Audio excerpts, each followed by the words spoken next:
देश में लगातार तीसरी बार एनडीए की सरकार बनने जा रही है। एनडीए के संसदीय दल के नेता नरेंद्र मोदी तीसरी बार प्रधानमंत्री पद की शपथ लेंगे। 400 पार का नारा भले ही पूरा ना हो पाया हो, लेकिन सरकार तो भारतीय जनता पार्टी की ही आ गई है। हालांकि विपक्षी नेताओं के दिल फिर से एक बार चकनाचूर हो गए, लेकिन जनता के फैसले को कौन ही बदल सकता है या यूं कहे होने को कौन ही टाल सकता है। फिलहाल बीजेपी सरकार ने 2014 से कई बड़े परिवर्तन किए और उम्मीद भी जताई है कि 2024 में और अगले 5 साल कई बड़े परिवर्तन और कई गुना विकसित देश बनेगा भारत। एनडीए व सभी के समर्थन से संसदीय दल के नेता चुने गए नरेंद्र मोदी आज शाम 7:15 पर तीसरी बार पीएम पद की शपथ लेंगे।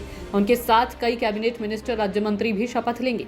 हालांकि किस किस को मंत्री बनाया जाएगा इसकी जानकारी अभी सामने नहीं आई है, तो वहीं कुछ एनडीए नेताओं के नाम लगभग तय माने जा रहे हैं। शपथ ग्रहण समारोह में कई देश के शीर्ष प्रतिनिधियों को आमंत्रित किया गया। आज ही कैबिनेट और राज्य मंत्री भी शपथ लेंगे। मोदी सरकार 3.0 में कई नए चेहरों को मंत्रिमंडल में जगह मिलेगी। समारोह में 8000 से अधिक गणमान्य लोगों के शामिल होने की उम्मीद भी जताई जा रही है। आपको बताते चले कि आमंत्रण का दौर शनिवार देर रात तक जारी रहा। कई विपक्ष के नेताओं को भी आमंत्रित किया गया, लेकिन विपक्ष के शामिल होने की कोई आसार नजर नहीं आ रही है। दरअसल कांग्रेस अध्यक्ष राज्यसभा में विपक्ष के नेता मल्लिकार्जुन खड़गे को कल देर रात भाजपा नेता प्रहलाद जोशी ने फोन करके प्रधानमंत्री पद के उम्मीदवार नरेंद्र मोदी के शपथ ग्रहण समारोह में आमंत्रित किया। सूत्रों ने बताया कि फिलहाल शपथ ग्रहण समारोह में खड़गे के शामिल होने पर कोई फैसला नहीं हुआ है। वहीं रिपब्लिकन पार्टी ऑफ इंडिया के राज्यसभा सांसद रामदास अठावले ने कहा, प्रधानमंत्री को तीसरी बार मौका मिला है और उनके नेतृत्व में इतिहास रचा जा रहा है। मैं स्वतंत्र समुदाय से हूं। मैं प्रधानमंत्री का धन्यवाद करता हूं। मुझे जो भी पोर्टफोलियो मिलेगा मैं उसे जिम्मेदारी के साथ निभाऊंगा। सुनिए, तीसरी बार मौका मिला है और पूरा एक भारत का इतिहास जो है ये रचने का काम उनके नेतृत्व में हो रहा है।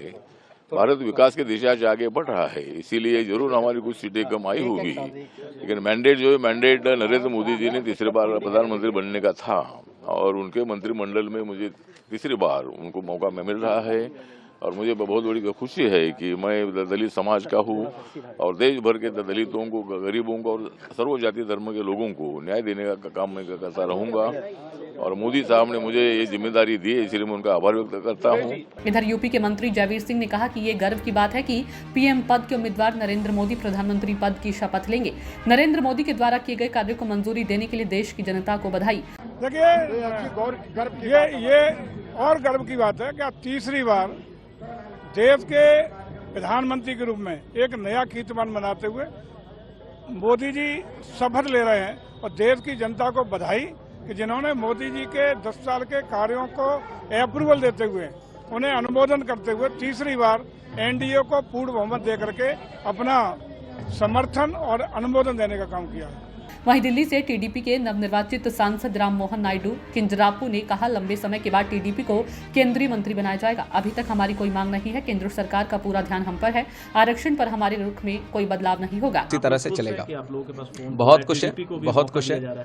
खुश है क्योंकि ये बहुत दिन बाद हमें टीडीपी में केंद्र मंत्री फिर से बनने का एक मौका मिला है और उसके आगे केंद्र जिस तरह से सपोर्ट करना चाहती है आंध्र प्रदेश को, उसमें भी बिना कोई रुकावट के साथ पूरी तरह से उनका मदद हमें मिल रहा है, तो बहुत खुश है। चंद्रबाबू का बड़ा रोल है इसमें।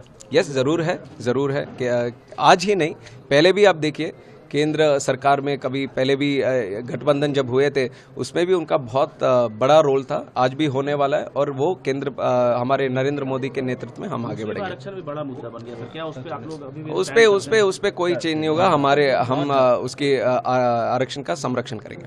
इसी के साथ मॉरिशस के प्रधानमंत्री प्रविंद्र जगन्नाथ आज प्रधानमंत्री नरेंद्र मोदी के शपथ ग्रहण समारोह में भाग लेने के लिए दिल्ली पहुंचे। उधर मध्य प्रदेश के गृह मंत्री नरोत्तम मिश्रा ने कहा कि यह हम सब के लिए खुशी का अवसर है। नरेंद्र मोदी तीसरी बार लगातार शपथ लेंगे। हमारे लिए आज हर्ष का क्षण है, आनंद के पल हैं, पुलकित हैं, आनंदित हैं। माननीय प्रधानमंत्री जी आज तीसरी बार शपथ ले रहे हैं, ये विशेष बात। कई कीर्तिमान उन्होंने जीवन भर स्थापित किए, एक नया कीर्तिमान और जुड़ेगा आज, और देश के लिए, हम सब के लिए ये अच्छे पल हैं। साथ ही प्रधानमंत्री पद के उम्मीदवार नरेंद्र मोदी के शपथ ग्रहण समारोह में भाग लेने के लिए राष्ट्रीय राजधानी पहुंचने पर नेल्लोर निर्वाचन क्षेत्र से नवनिर्वाचित टीडीपी सांसद वेमी रेड्डी प्रभाकर रेड्डी ने कहा कि नए सांसदों के लिए अब जो सेवाएं प्रदान की जा रही हैं वे अप्रत्याशित हैं। जिस तरह से वे काम कर रहे हैं वह सिस्टम में बड़े बदलाव को दर्शाता है। What I have noticed this time, the way the new MPs are being treated is something different.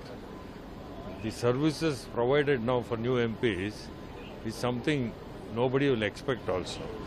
Language also, if I am from Andhra, Telugu person is coming to you. The listening, the way they are doing things, it shows that the big change in the system itself.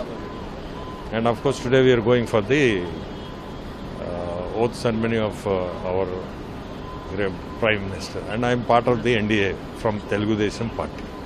सुरक्षा के भी व्यापक इंतजाम किए गए हैं। प्रधानमंत्री पद के उम्मीदवार नरेंद्र मोदी के शपथ ग्रहण समारोह की तैयारियों पर डीसीपी ट्रैफिक प्रशांत गौतम ने कहा, शपथ ग्रहण समारोह के लिए व्यापक इंतजाम किए गए हैं। लगभग 1100 ट्रैफिक कर्मचारियों को तैनात किया गया।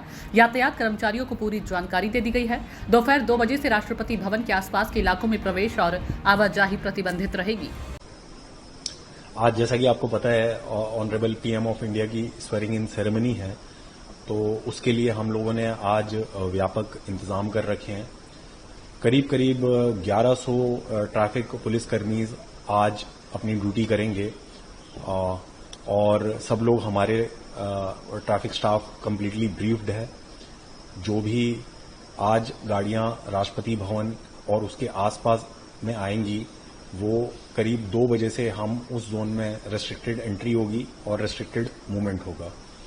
ऑलरेडी हम डिटेल्ड ट्रैफिक एडवाइजरी अपलोड कर चुके हैं हमारे सोशल मीडिया हैंडल्स के अंदर। मोटे मोटे तौर पर जो भी roads are leading towards Rashtrapati Bhavan, उनके पास में जितनी भी रोड्स हैं वहां पर रेस्ट्रिक्टेड मूवमेंट रहेगा आज। तो आप लोग जो पब्लिक के लोग हैं वो अपनी जर्नी, अगर उन्होंने इस एरिया में, न्यू दिल्ली एरिया के अंदर जर्नी प्लान करनी है तो अकॉर्डिंगली प्लान करें। वो प्लीज हमारी एडवाइजरी एक बार जरूर दें। फिलहाल इस वक्त बस इतना ही। आगे कई बड़ी खबरों के लिए बने रहिए सूचना इंडिया के साथ।